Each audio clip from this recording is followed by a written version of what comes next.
لبيك اللهم لبيك لبيك لا شريك لك لبيك إن الحمد والنعمة لك والملك لا شريك لك لبيك اللهم لبيك. السلام علیکم ورحمۃ اللہ وبرکاتہ. نحمده ونصلي على رسوله الكريم. اما بعد فاعوذ باللہ من الشیطان الرجیم. بسم اللہ الرحمن الرحیم. رب اشرح لي صدری ويسر لي امری واحلل عقدۃ من لسانی یفقهوا قولی. حج تمتع کا ارادہ کرنے والے میقات سے لبیک عمرتن کہہ کر صرف عمرہ کی نیت کریں. حج تمتع کی نیت کیسے ہوگی؟ میقات سے صرف عمرہ کی نیت ہوگی، لیکن یہ حج کے مہینوں میں ہوگا. سفر حج کے مہینوں میں ہوگا، یعنی شوال، ذی القعدہ اور ذی الحج میں. لیکن میقات سے صرف عمرے کی نیت کریں گے. حج کی نیت سے احرام 8 ذی الحج کو پہنا جائے گا. ٹھیک ہے. انس رضی اللہ عنہ فرماتے ہیں کہ میں نے رسول اللہ صلی اللہ علیہ وسلم کو حج اور عمرہ دونوں کا اکٹھا احرام باندھتے ہوئے سنا. آپ فرما رہے تھے لبیک عمرتن و حجن. صحیح مسلم کی روایت ہے. آپ نے ایسا کیوں کیا؟ کیونکہ آپ کا حج قران تھا. تو اس سے پتہ یہ چلتا ہے کہ حج قران میں عمرے اور حج دونوں کی نیت کا احرام باندھا جائے گا، کیونکہ اس میں عمرہ کر کے احرام کھولتے نہیں، ایک ہی احرام سے باقی ریچولز بھی ادا کیے جاتے ہیں. اور حج افراد والے تو نیت کب کریں گے؟ حج جب شروع ہوگا، اور صرف حج ہی کی نیت کریں گے. حیض میں ہونے کے باوجود خواتین میقات سے عمرہ کے احرام کی نیت کریں گی. پاک ہیں یا نہیں، لیکن میقات پر ہی نیت کرنا ہوگی. عائشہ رضی اللہ تعالیٰ عنہ بیان کرتی ہے کہ اسماء بنت امیس نے شجرہ کے مقام پر ذوالحلیفہ میں محمد بن ابی بکر کو جنم دیا. تو رسول اللہ صلی اللہ علیہ وسلم نے حضرت ابو بکر کو حکم دیا کہ وہ انہیں غسل کر کے احرام باندھ لینے کا حکم دیں. احرام حیض اور نفاس دونوں حالتوں میں، یعنی ناپاکی کی حالت میں بھی باندھا جا سکتا ہے، اور وہ میقات سے ہی باندھنا ہوگا. ٹھیک ہے. تو میقات 2 طرح کی ہوتی ہے، میقات مکانی اور میقات زمانی. میقات کا مطلب کیا ہوتا ہے؟ اپوائنٹڈ پلیس یا اپوائنٹڈ ٹائم. بعض لوگ ان الفاظ کے ساتھ نیت کرتے ہیں، اللہم انی ارید الحج او العمرۃ فیسرہ لی وتقبلہ منی. یہ الفاظ مسنون نہیں ہیں، لیکن نبی صلی اللہ علیہ وسلم سے مسنون الفاظ کیا ہیں؟ لبیک عمرۃ و حجن، یا پھر لبیک عمرۃ. اور یہ الفاظ بلند آواز سے دہرائے جائیں گے، واضح، یعنی پروناؤنس کیے جائیں گے. اسی لیے جب ایک شخص نے حج بدل کی نیت اپنے بھائی کی طرف سے کی تو آپ نے اس کو اس سے روکا. جو ہی نیت ہوگی اس کے فوراً بعد تلبیہ پکارا جائے گا. تلبیہ کہتے ہیں لبیک پکارنا، لبیک کہنا. سہل بن سعد بیان کرتے ہیں کہ رسول اللہ صلی اللہ علیہ وسلم نے فرمایا جو تلبیہ کہنے والا لبیک پکارتا ہے تو اس کے دائیں بائیں دونوں طرف زمین کی انتہا تک سب پتھر، درخت اور اینٹ، ہر چیز اس کے ساتھ لبیک پکارتی ہے. ہمیں سنائی نہیں دیتی، لیکن اس وقت ان کی تسبیح لبیک ہوتی. کتنی فضیلت کی بات ہے کہ سب اس کا ساتھ دے رہے ہوتے ہیں. زمین و آسمان تو ویسے بھی اللہ کے فرما بردار ہیں، اللہ کی تسبیح کرتے ہیں. فیلنگز ایک دم چینج ہو جاتی ہیں، متاثر ہوئے بغیر رہ ہی نہیں سکتے آپ. لبيك اللهم لبيك لبيك لا شريك لك لبيك إن الحمد والنعمة لك والملك لا شريك لك. لبيك اللهم لبيك لبيك لا شريك لك لبيك إن الحمد والنعمة لك والملك لا شريك لك. لبيك اللهم لبيك لبيك لا شريك لك لبيك إن الحمد والنعمة لك والملك لا شريك لك. جب یہ تلبیہ پکارا جاتا ہے نا تو مجھے اڑتے جہاز اور دوڑتی گاڑیاں اور ان پہ بیٹھے لوگ نظر آتے ہیں. ہر ایک کا امیجنیشن ہوتا ہے نا, تو ایک دم مجھے ایسا لگتا ہے جیسے فلائی کر رہی ہیں چیزیں نا, بھاگ رہے ہیں. اللہ میں حاضر ہوں, میں آ رہا ہوں, میں پہنچ رہا ہوں. اور جب یہ احساس شامل ہو جاتا ہے نا کہ ہر چیز ساتھ ہے, تو آپ کا وہ جو لونلینس ہے نا, اور یہ فیلنگ کہ ہمارا دنیا میں کوئی نہیں. اکثر خواتین کو یہ شکوہ رہتا ہے نا, کوئی نہیں ہے ہمارا, ہم مسکین. تو جب اللہ کا ذکر آپ کرتے ہیں تو ہر چیز آپ کی. ایک اور حدیث ہے, ما احل محل قط الا بشر ولا کبر مکبر قط الا بشر قیل بالجنہ قال نعم. جب بھی کوئی تلبیہ کہنے والا تلبیہ پڑھتا ہے تو اسے خوشخبری دی جاتی ہے, یعنی وہ کہہ رہا ہے تو اس کو بھی جواب ملتا ہے. اور جب بھی کوئی تکبیر کہنے والا اللہ اکبر کہتا ہے تو اس کو خوشخبری دی جاتی ہے. سوال کیا گیا جنت کی, آپ نے فرمایا ہاں جنت کی. تو جو ہی حج کی نیت کر لیں, لبیک حجن یا لبیک عمرتن, اور سواری پہ سوار ہو جائیں تو تلبیہ شروع کر دیں. میں نے پہلا عمرہ جارڈن سے کیا تھا. جارڈن سے ہم لوگ آئے تھے جدہ جہاز پر.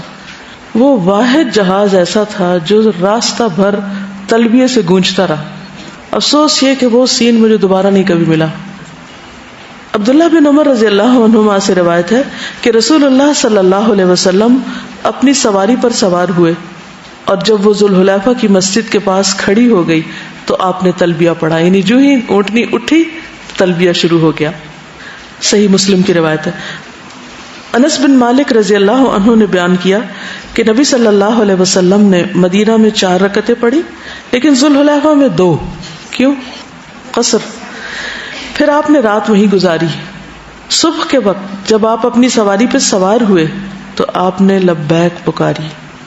صحیح بخاری. اب یہ نہیں کہ ایک دفعہ پڑھ کے بس چپ ہو جائے بندہ, اسے مسلسل پکارتے رہنا چاہیے. پھر یہ کہ تلبیہ کی ابتدا اللہ تعالیٰ کی حمد و ثنا, تسبیح اور تکبیر سے کرنا. انس فرماتے ہیں رسول اللہ صلی اللہ علیہ وسلم نے ذوالحلیفہ میں رات گزاری حتیٰ کہ صبح ہو گئی. پھر آپ ظہر کے بعد اپنی سواری پہ سوار ہوئے. جب وہ آپ کو لے کر مقام بیدا میں سیدھی کھڑی ہوئی تو آپ نے اللہ تعالیٰ کی حمد, تسبیح اور تکبیر پڑھی, یعنی پہلے یہ پڑھا اور پھر اس کے بعد آگے تلبیہ. لبیک اللہم لبیک لبیک لا شریک لک لبیک ان الحمد والنعمت لک والملک لا شریک لک. جابر کہتے ہیں احل رسول اللہ صلی اللہ علیہ وسلم بالتوحید, رسول اللہ صلی اللہ علیہ وسلم نے توحید کے ساتھ آواز بلند کی, یعنی تلبیہ پڑھا. تلبیہ کیا ہے؟ توحید کا میسج ہے. لبیک اللہم لبیک لبیک لا شریک لک لبیک. ایک بار یہ الفاظ پڑھنا, نبی صلی اللہ علیہ وسلم نے فرمایا اللہم حجۃ لا ریاء فیہ ولا سمعہ, اے اللہ اس حج کو ایسا بنا دے کہ اس میں ریاکاری اور دکھلاوا نہ ہو. یعنی جب نیت کی تو یہ الفاظ بھی پڑھے تلبیہ کے ساتھ, اور یہ صرف ایک بار پڑھے. لا ریاء فیہ ولا سمعہ, دونوں میں فرق کیا ہے؟ ریا کہتے ہیں دکھانے کو, کوئی کام کرتے ہوئے دکھانا, اور سمعہ جب ہو چکے تو اس کے بعد اس کی شہرت کرنا. رسول اللہ صلی اللہ علیہ وسلم سے پوچھا گیا افضل حج کون سا ہے؟ قال العج والثج, جس میں بلند آواز سے لبیک پکاری جائے اور قربانی کے جانور کا خون بہایا جائے, یعنی اس میں قربانی بھی ہو. خلاد بن صاحب انصاری اپنے والد سے نقل کرتے ہیں کہ رسول اللہ صلی اللہ علیہ وسلم نے فرمایا میرے پاس جبریل علیہ السلام آئے اور مجھے حکم دیا کہ میں اپنے صحابہ اور دوسرے ساتھ والوں کو حکم دوں کہ تلبیہ کہنے میں اپنی آوازیں اونچی رکھیں. کس نے آ کے کس کو کہا؟ جبریل علیہ السلام نے آ کر نبی صلی اللہ علیہ وسلم کو حکم دیا کہ آپ کس کو حکم دیں؟ صحابہ کو حکم دیں اور اپنے ساتھ والوں کو حکم دیں کہ تلبیہ میں آوازیں اونچی رکھیں. ابو ہریرہ سے مروی ہے اور یہ مسند احمد کی روایت ہے کہ نبی صلی اللہ علیہ وسلم نے فرمایا جبریل نے مجھے بلند آواز سے تلبیہ پڑھنے کا حکم دیا کیونکہ تلبیہ شاعر حج میں سے ہے. جب مرد بلند آواز سے تلبیہ پڑھ رہے ہوں تو عورتیں بھی ساتھ بلند آواز میں شریک ہو جائیں تو کوئی حرج نہیں, کیونکہ احادیث عام ہیں, مردوں کی تخصیص نہیں ہے. حضرت عائشہ اپنی آواز اتنی بلند کرتی کہ مرد سن لیتے، لیکن الگ عورتیں کہیں ایک طرف اکٹھے ہو کے نہیں اس طرح بلند آوازیں کریں، لیکن یہ کہ عموماً سواری میں بھی مرد اور عورتیں اکٹھے ہی ہوتے ہیں، یا کہیں سے گروپ جا رہا ہوتا ہے تو عورتیں اکیلی نہیں ہوتی، عموماً اکٹھے ہوتے ہیں، تو پھر جب مردوں کے ساتھ اور مرد بلند آواز سے پڑھ لیں تو عورتیں بھی ساتھ بلند آواز سے پڑھ لیں۔ ابو عطیہ کہتے ہیں میں نے حضرت عائشہ کو کہتے ہوئے سنا، میں جانتی ہوں کہ رسول اللہ صلی اللہ علیہ وسلم کی تلبیہ کیسی تھی۔ پھر اس کے بعد انہوں نے تلبیہ پڑھا، لبیک اللہم لبیک، یہ بخاری کی روایت ہے۔ حضرت معاویہ جب لیلۃ النفر کو نکلے تو انہوں نے تلبیہ کی آواز سنی، انہوں نے پوچھا یہ کون ہے؟ بتایا گیا حضرت عائشہ ہیں جنہوں نے تنعیم سے عمرہ کا احرام باندھا ہے، جنہوں نے تنعیم سے عمرہ کا احرام باندھا ہے۔ یہ بات جب حضرت عائشہ کو بتائی گئی تو انہوں نے فرمایا اگر یہ مجھ سے پوچھتے تو میں ان کو بتا دیتی کہ میں کون ہوں۔ مسنون الفاظ سب کو معلوم ہے، لبیک اللہم لبیک لبیک لا شریک لک لبیک ان الحمد والنعمت لک والملک لا شریک لک، صحیح بخاری کے الفاظ ہیں، میں حاضر ہوں اے اللہ، میں حاضر ہوں، میں حاضر ہوں، تیرا کوئی شریک نہیں، میں حاضر ہوں، بے شک ہر تعریف اور ہر نعمت اور ہر بادشاہت تیرے ہی لیے ہے، تیرا کوئی شریک نہیں۔ ابن عمر تلبیہ کے ان کلمات میں یہ زیادہ کرتے تھے، یعنی اضافہ کرتے تھے، لبیک لبیک وسعدیک والخیر بیدیک لبیک والرغباء الیک والعمل، میں حاضر ہوں، میں حاضر ہوں، اور بار بار اطاعت کا اظہار کرتا ہوں کہ اللہ میں تیری بات مانتا ہوں، ساری بھلائی تیرے ہاتھ میں ہے، میں حاضر ہوں، اور رغبت اور عمل تیری طرف ہے، یعنی میری رغبت بھی تیری طرف ہے اور میرا عمل بھی تیرے لیے ہے۔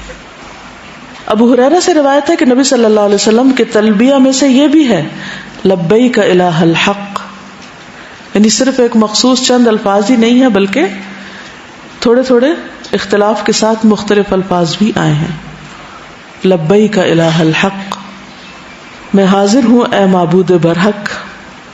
جابر بن عبداللہ کا بیان ہے کہ لوگ ذل معارج اور اس طرح کے الفاظ زیادہ کرتے تھے، نبی صلی اللہ علیہ وسلم ان کو سنتے اور انہیں کچھ نہیں کہتے تھے، یعنی لبیک کے ساتھ اگر کوئی اپنی محبت سے چند الفاظ مزید بڑھا دیتا تو آپ کچھ نہیں کہتے تھے، اور جو کام آپ کے سامنے ہو اور آپ اس پر خاموشی اختیار کریں تقریری حدیث اس کو کہتے ہیں۔ ذل معارج کا کیا معنی ہے؟ اے بلندیوں والے، یہ سنن نبی داؤد کی روایت ہے، یعنی لبیک یا ذل معارج، لبیک یا ذل فواضل، اے فضیلتوں والے، اے بلندیوں والے، یعنی انسان ویسے بھی اللہ کو پیارے پیارے ناموں سے پکارتا ہے، اور جب اس راستے پر ہو تو اور بھی محبت میں اضافہ ہو جاتا ہے، تو پھر اللہ کے اور پیارے پیارے ناموں کے ساتھ اگر پکارا جائے تو کوئی حرج نہیں۔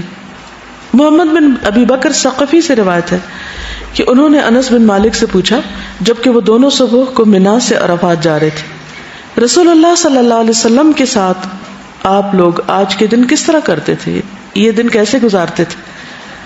انس نے بتایا کوئی ہم میں سے لبیک پکارتا، اس پر کوئی اعتراض نہ کرتا، کوئی تکبیر کہتا اور اس پر بھی کوئی انکار نہیں کرتا تھا، اللہ اکبر بھی پکارتے ہوئے جاتے تھے۔ اب سوال یہ پیدا ہوتا ہے کہ لبیک کب تک پکاری جائے گی اور کب ختم کر دینی چاہیے؟ مکہ تک کا سارا راستہ انسان جتنا چاہے تلبیہ پکارتا رہے۔ جب مکہ میں آپ داخل ہوں یا کسی بھی نئے شہر میں، بعض لوگ جدہ کی طرف سے جاتے ہیں، بعض کسی اور شہر کی طرف سے جاتے ہیں، تو نبی صلی اللہ علیہ وسلم کی یہ سنت یاد رکھیں۔ حدیث میں آتا ہے آپ جب کسی بستی میں داخل ہونے کا ارادہ کرتے تو تب تک نہ داخل ہوتے جب تک یہ الفاظ نہ کہہ لیتے۔ کون سے الفاظ ہیں؟ اللہم رب السماوات السبع وما اضلت ورب الارضین السبع وما اقلت ورب الریاح وما اذرت ورب الشیاطین وما اضلت انی اسألک خیرہا وخیر ما فیہا واعوذ بک من شرہا وشر ما فیہا۔ ٹھیک ہے؟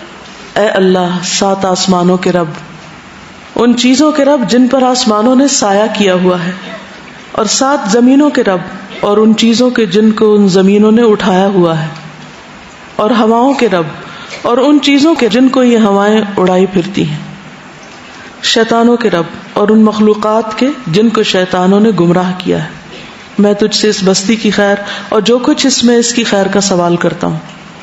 یعنی اس بستی میں جو بھی خیر ہے میں اس کا سوال کرتا ہوں, اور اس بستی کے شر سے اور جو کچھ اس میں ہے اس کے شر سے میں تیری پناہ چاہتا ہوں. یعنی بستی کے شر سے بھی اور بستی کے اندر جو کچھ ہے ان سب چیزوں کے شر سے. اب دیکھیں کسی بھی نئے شہر میں داخل ہوتے وقت انسان کے اوپر ایک گھبراہٹ سی تاری ہوتی ہے, پتہ نہیں یہاں کوئی چور نہ ہو, پتہ نہیں یہاں کوئی سانپ نہ ہو, پتہ نہیں یہاں کے لوگ کیسے ہوں, لٹ نہ جائیں. تو یہ دعا پڑھ لیں. اب اجازت. سبحانک اللہم و بحمدک اشہد ان لا الہ الا انت استغفرک و اتوب الیک.